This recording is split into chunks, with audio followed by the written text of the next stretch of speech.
try that right. Miriam and Aaron spoke against Moses because of the Cushite woman he had married, and they said, he took a Cushite woman. They said, has God only spoken through Moses? Didn't God also speak through us? And God heard. And suddenly God called to Moses, to Aaron, to Miriam, and said, come out, you three, to the tent of meeting. And they went out. And God said, hear my words. When there are prophets who arise among you, I make myself known to them in a vision. I speak to them in a dream. But not so with Moses. He is trusted in my household. When I speak with him mouth to mouth, plainly and not in riddles, and he beholds my very likeness, how then could you dare to speak against my servant Moses? And the next thing you know, Miriam is afflicted with a punishment with what we translate as leprosy. And the episode ends the portion. So Miriam and Aaron speak out against Moses on account of something about his spouse. God is incensed. Leprosy ensues. And here we are.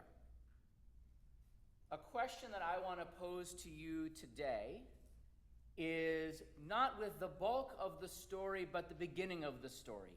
Why Miriam and Aaron were jealous of Moses is easy to understand. Siblings are jealous of each other, right? He is the younger sibling, and look, he gets first billing.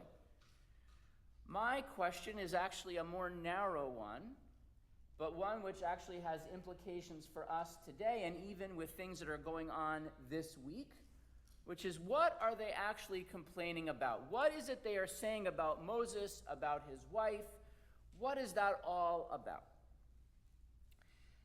And so I would point out to you that Moses is known as Moshe Rabbeinu, Moses our rabbi. He is in some sense the first rabbi. He is the first person to have Jews complain to him about something.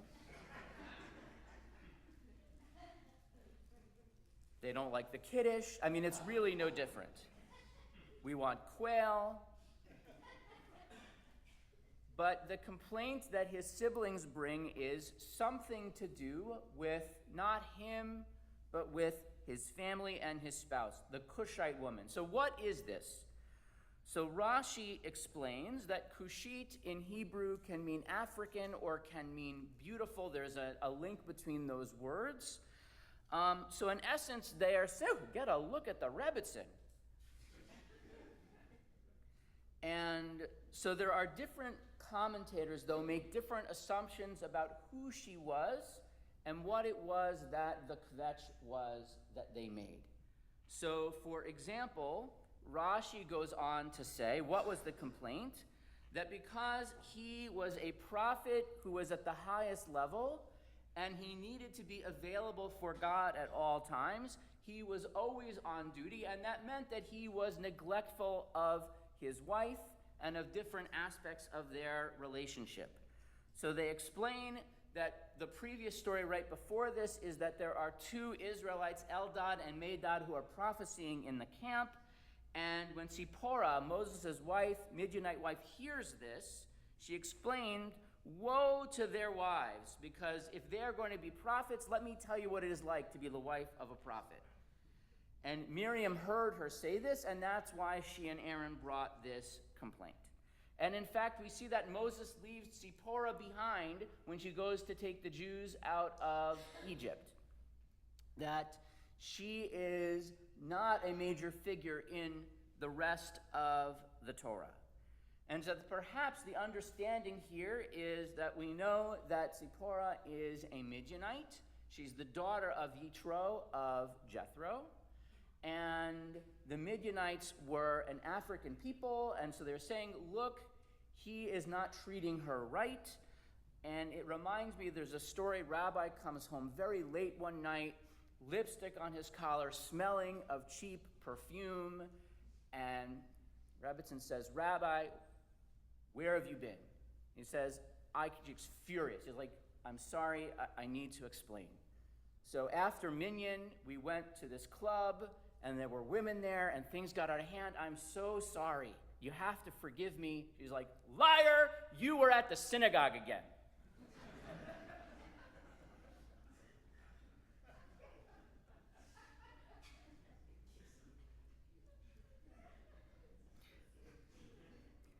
big picture, being married to the rabbi of a congregation is hard.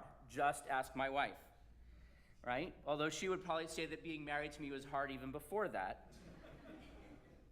And it's not just the hours, the being available at different times. It's, as I mentioned earlier, we're pretty good about it, but there can be some kvetching, some sniping, some judging. And there are expectations on a rabbi's family beyond just their job responsibilities. So people will ask, well, were they in shul, were they not in shul? Were they at this event, were they not at this event? And it's not just spouses, it is children as well. So this week at Camp Ramah, where my children are at camp this summer, every year there is an institution, what they call the PK Oneg, the Preacher's Kid Special Reception. So all of the rabbi's kids get together and complain about their parents. Or, I think really more accurate to say, they commiserate about what it means to grow up in a fishbowl. So in that sense, we can understand that Miriam is relaying, Moses, you think you're so great, but there is a human cost. Another explanation comes from a teacher named Bechor, whose commentary is called the Bechor Shor, who was actually one of Rashi's teachers. And he says, actually there is a simpler meaning to all of this, that in addition to Tzipporah, Moses took another wife who was not of the Jewish faith, and basically is like, where does he get off? Like, he's supposed to be our leader, marrying someone who is not from our people. And so then in that sense, there is this kvetch, right? Wait a minute, Moses, what are you doing? Or other people say, actually, even Tzipporah, she was a Midianite. Midianites are not Jews, right? So where does he get off marrying someone who is not in our tribe?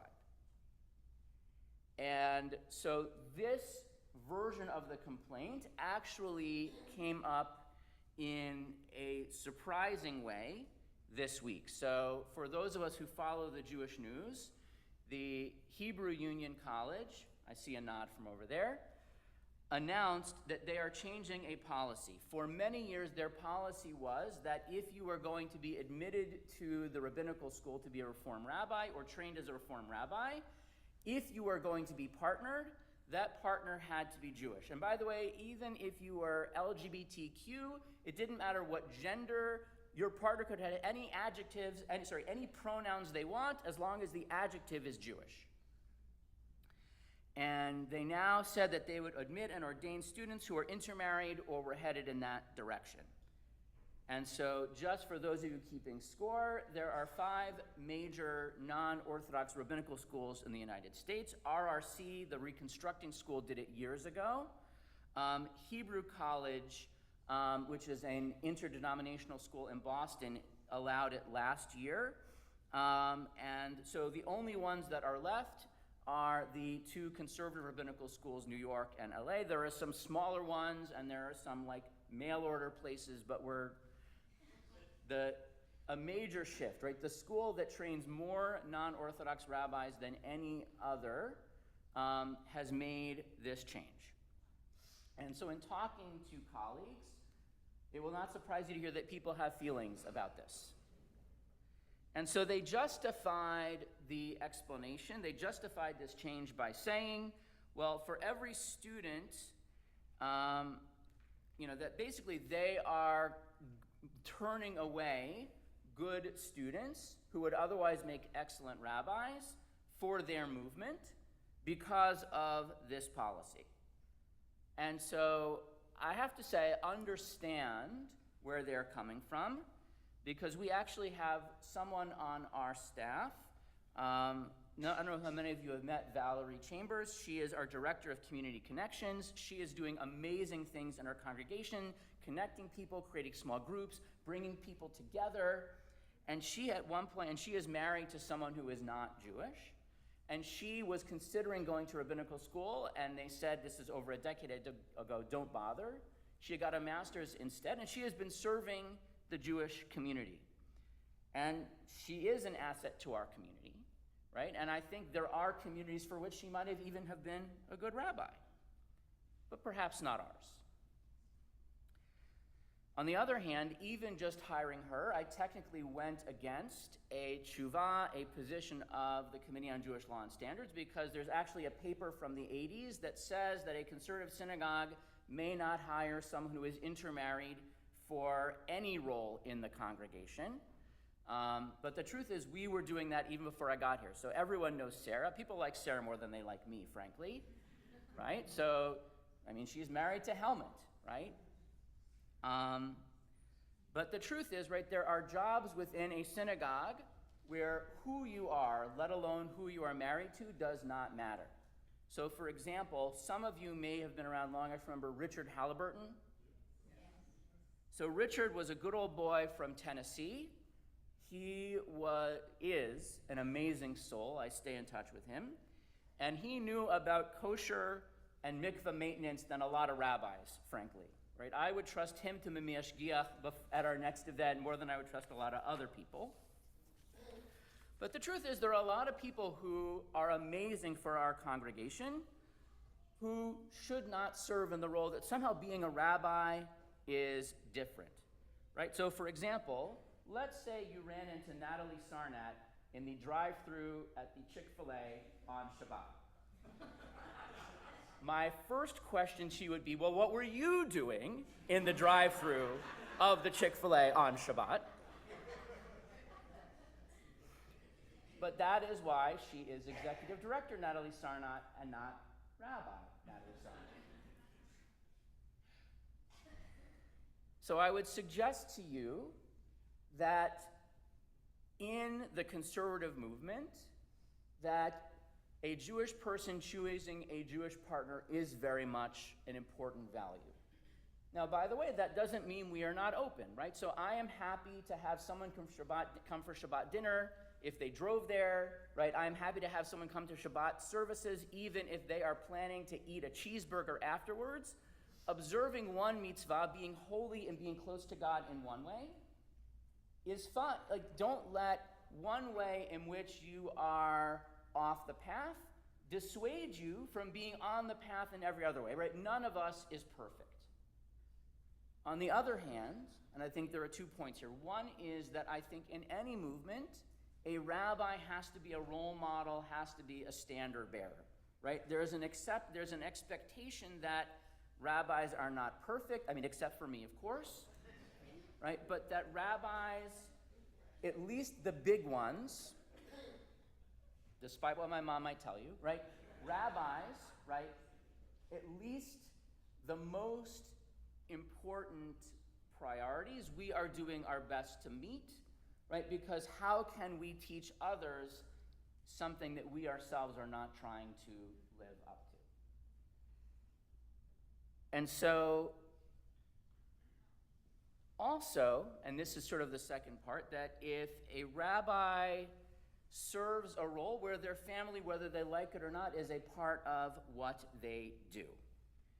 Because, in fact, right, in many roles in the rabbinate, perhaps not all, but the rabbi's family kind of gets dragged into it, and it is bad enough that a Jewish person should be subjected to this sort of thing, right?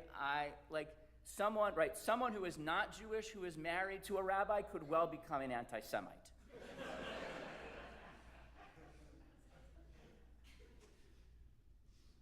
So here's the thing. Every movement of Judaism has to do what it thinks is best. And I think that's actually the beauty of having different streams, different strains, different approaches. That there are different kinds of communities that have different needs, different standards, different expectations. I mean, I would point out to you that the Catholic Church also forbids its clergy from marrying people who are not Jewish.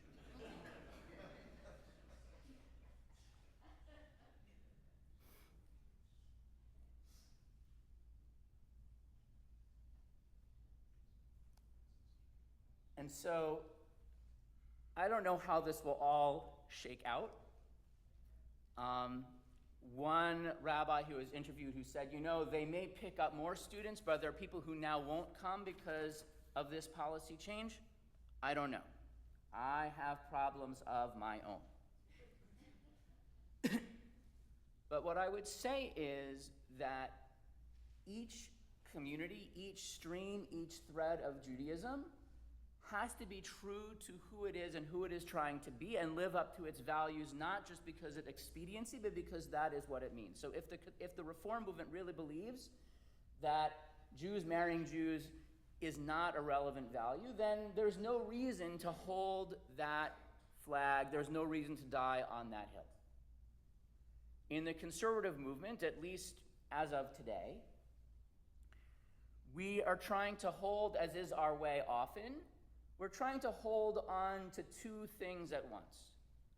We are trying to hold on to that there really are fundamental values. There are things, there are ideals that we are trying to live up to. But at the same time, understanding that everyone is living their life, and so our goal is to help people live up to the values in the way they can and make them feel good about the values they are living, even if there are some that are not within their reach because that's how their lives have played out. And so, in fact, I am on this conservative movement. It's like a subcommittee of something, and we're reviewing some of these policies. And so conservative rabbis are not allowed to officiate at a marriage between a Jew and a non-Jew, and that is not, like we have said, we are not changing that. But I've been tasked with writing the bit about why conservative synagogues are allowed to employ people like Sarah Woltz 20-something years later. Great, I'm glad we finally caught up. One last thought. One other commentary, the Ha'emek Davar, suggests that the complaint that Aaron and Miriam had was that, of course, Moses' wife, she may not have been born Jewish, she may not have started Jewish, she's a Midianite, but she became one of the fold, and they were judging, they were saying, well, that's not good enough for us. And so they were punished for saying that someone who chose Judaism did not have the same value, the same commitment as those who might have started out that way, when in fact, the opposite is true. You were born into it. What are you going to do? It was no fault. They forced you to have a bar mitzvah. As opposed to someone who went through the process, someone who made the conscious commitment, this is who I am, this is who I'm going to be. As Ruth said, your people will be my people.